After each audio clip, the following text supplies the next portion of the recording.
ટીંબા પાસે 35 ઓડ રોકાણા હતા અને તેમને ત્યાં તેમના બાપ દાદાના દેવી માં મેલડી માને બેસાડ્યા હતા. આ ઓડના ટીંબા પરથી જ આ ગામનું નામ ઓડ રાખવામાં આવ્યું. આ ગામ અમદાવાદ જિલ્લાના દસકોઈ તાલુકામાં આવેલું છે, જે અમદાવાદના કમોદ રિંગ રોડ સર્કલથી 5 કિલોમીટર દૂર આવેલું છે. તળાવ ઓડે જ ખોદાયું હતું. આ તળાવના કાંઠે માં મેલડીના મંડાણ છે. એમાં એક વખતની વાત છે. અમદાવાદની બજાર એવા માણેક ચોકમાં એક વાઘા નામનો કંસારો રહેતો હતો અને એની ત્યાં દુકાન હતી. તે તાંબા પિત્તળના વાસણો વેચે. એણે પથ્થર એટલા પીર કર્યા છતાં પણ તેને કોઈ સંતાન ન હતું. ઘણી માનતાઓ રાખી હોવા છતાં એમને કોઈ સંતાન ન થયું. એક દિવસ એક અજાણ્યા ગાડાવાળાએ એમને કહ્યું કે ભલા માણસ, આ શહેરની બહાર 15 કિલોમીટર દૂર એક ટીંબો છે. ત્યાં ઓડની માતા મેલડી બેઠેલી છે. ત્યાં તમે એકવાર જઈ એનો દીવો તમે એકવાર જોઈ લ્યો અને એની માનતા માનો. અને જો ઓડની મેલડી દીકરો ના આપે તો બાપ મેલડી તેનો ધર્મ હારી જાય. આ ગાડાવાળાના કહેવાથી બીજે દિવસે રવિવાર હતો.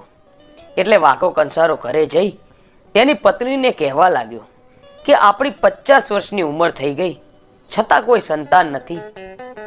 એટલે કોઈકની દેવીએ આપણને ટહુકો કર્યો છે, હુકમ થયો છે. આજે એક ગામના ગાડાવાળો મને કહી ગયો છે કે ઓડના ટેકરાવાળી માતા દીકરો દેશે. આમ જો તું કહેતી હોય તો આજે જ રવિવાર છે, હાલને આપણે મેલડીના ધામમાં જઈએ. જો માં મેલડી આપણું સાંભળે અને આપણને ત્યાં સંતાનની પ્રાપ્તિ થાય. આમ કહી વાઘો કંસારો ગાડું જોડીને પત્નીને લઈ ચાલી નીકળ્યો. રસ્તામાં ઘણા વેપારીઓ મળ્યા અને પૂછ્યું, ક્યાં જાઓ છો? તો વાઘલો કહે, ઓડના ટીંબાની માં મેલડી પાસે દીકરો લેવા જાઉં છું. આમ વાઘલો કંસારો ઓડના કાબિલામાં જઈને ઊભો રહ્યો અને કહે છે કે તમારી માતા ક્યાં છે? ત્યારે ઓડની વસ્તી કહે છે કે અમારી માતા તો તળાવના કાંઠે બેઠી છે. વળી પૂછે છે કે તમારા ભુવા ક્યાં છે? તો કહે છે કે અમારા ભુવા તો મઢે બેઠા છે. શું કામ છે તમારે?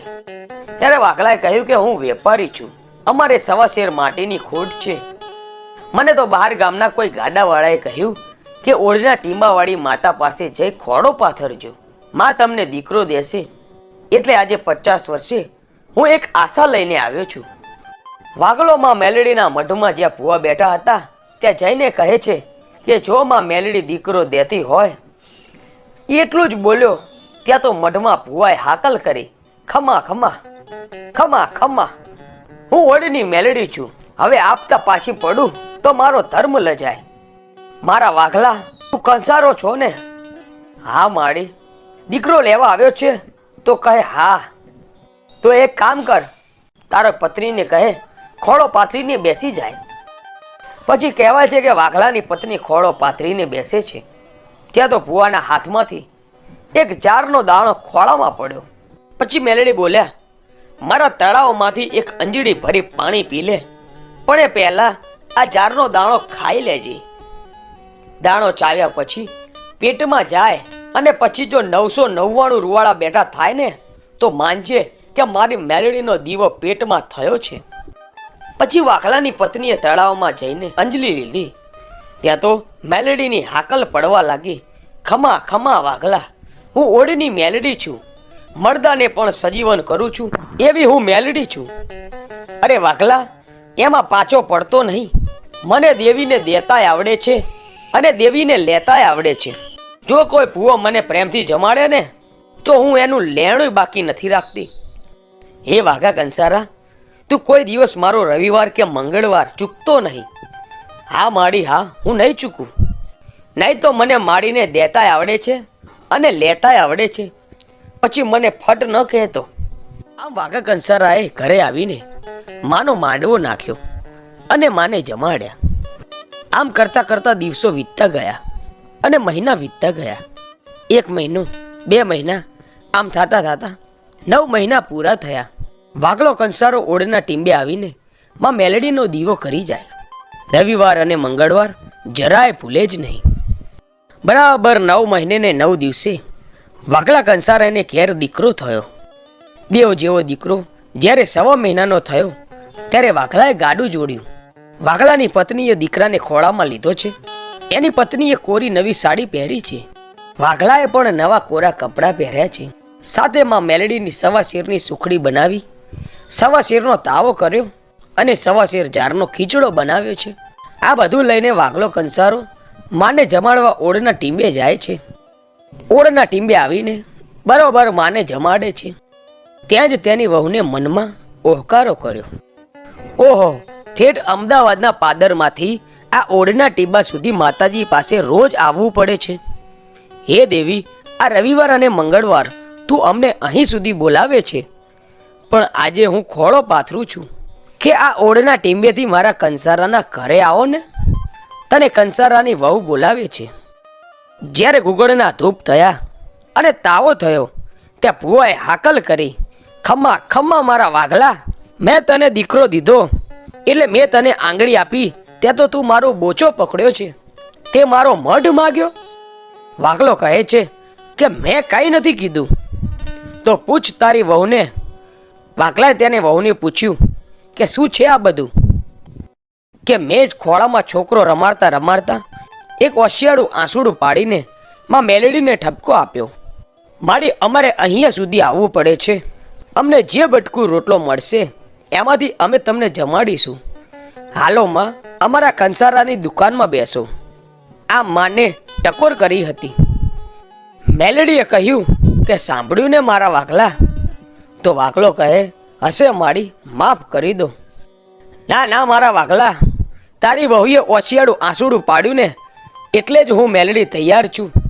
મારો ઓળનો ટીંબો મને વહાલો છે, પણ ખોળાની અંદર એક કોડિયું મારા નામનું, મારો ચકલો ચંદરવો અને મારો તાવો, આટલું લઈ એક હુલ્લામાં મૂકી અને હુલ્લો ગાડામાં લઈ જાઓ તમારા કંસારાની દુકાનમાં. તમારા કંસારાની દુકાનમાં હું આવીને મંડાણ માંડીશ.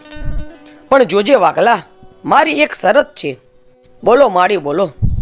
આમ માતા મેલડીએ વાઘલા કંસારાને કહ્યું, મેં તને જે કરંડિયો દીધો છે ને તે કરંડિયો તું ક્યાંય નીચે મૂકતો નહીં.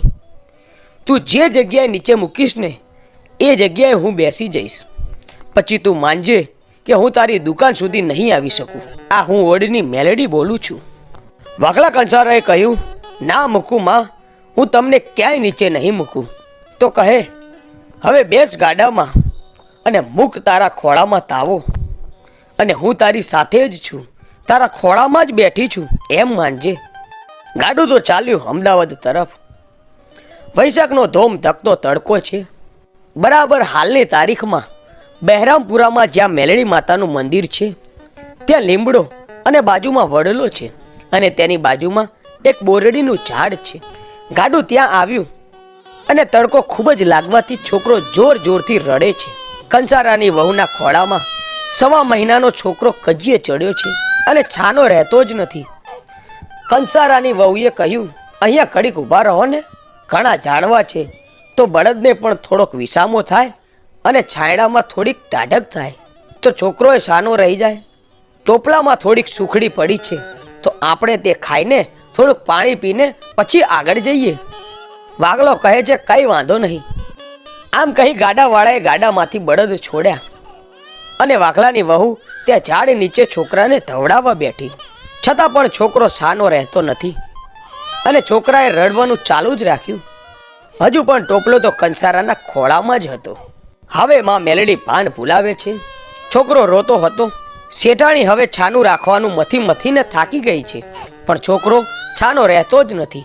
કંસારો હવે ભાન ભૂલ્યો, કારણ કે તેને માતા કરતા છોકરામાં માયા લાગી અને તરત જ તાવો નીચે મૂકીને તેડી લીધો. ત્યાં જ કહેવાય છે કે મેલડીમાં બોરના ઝાડ નીચે નાગણી સ્વરૂપે પ્રગટ થઈ બેસી ગયા. તરત જ વાઘલાની આંખ ઉઘડી ગઈ અને તરત જ માં મેલડીના શબ્દો યાદ આવ્યા. ત્યાં તો માતા બોલ્યા, હે વાઘલા, હવે ચાલ્યો જા. મને તે સામેથી બોલાવી અને અહીંયા અંતરિયાળ જ મૂકી દીધી. હું મારી ઓળની વસ્તીને નોંધારી મૂકીને આવી હતી. હવે તારે ને મારે છેટું પડી ગયું છે અને તારે આવવું હોય તો અહીંયા આવજે. હું અહીંયા જ બેઠી છું, અહીંથી ક્યાંય દૂર નહીં જાઉં. અહીંયા મારું 3 ઈંટોનું ડેરું બાંધીને દીવો કર. અને જતાં જતાં કહેવાય છે કે બહેરામપુરામાં જ માનું મંડાણ થયું. સરકાર બદલાણી અને સમય બદલાયો. ગામ બહેરામપુરાને ત્યાં હાલની તારીખમાં પણ એક વડની મેલેડી બેઠી છે. ભેગી લાલબાઈ ને ફૂલબાઈ પણ બેઠી છે. એ હોંકારો કરીને કહેતી હોય કે આ વાઘલા જેવા કોઈ દુખિયારા જો મારા બહેરામપુરાના ચોકમાં આવે ને, એમના દુઃખ ભાગીને ભૂક્કો ના કરું તો